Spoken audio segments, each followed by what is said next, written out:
Time for the Fast 15. That's all the news you need to start your day, delivered in just 15 minutes. And we begin with a bombshell political announcement breaking just over 2 hours ago.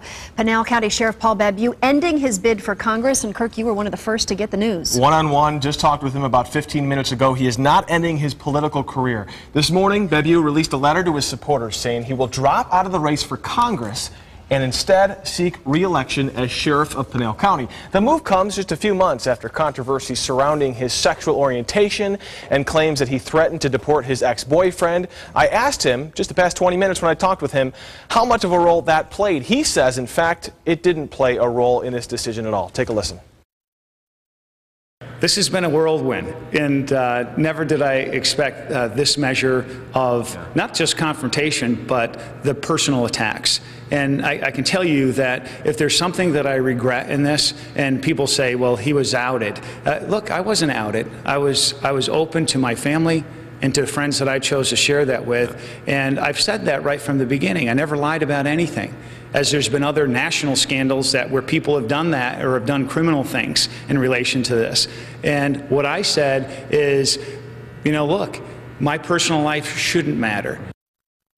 And the move comes just 3 days after his campaign denied that he would drop out of the race to the ABC 15 investigators. Earlier this year, the ABC 15 investigators revealed Babeu's ties to a controversial boarding school on the East Coast.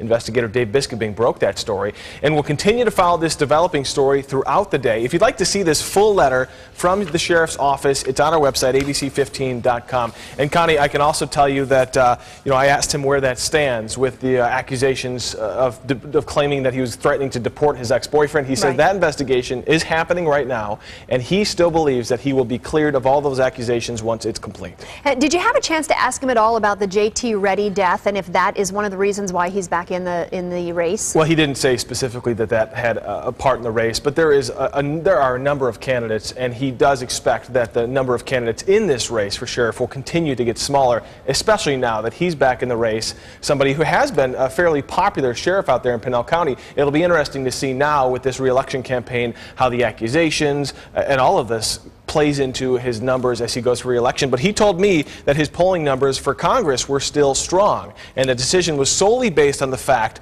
that his deputy would have to make a decision to step down if he wanted to run for the position of sheriff, and he didn't want that to happen. All right.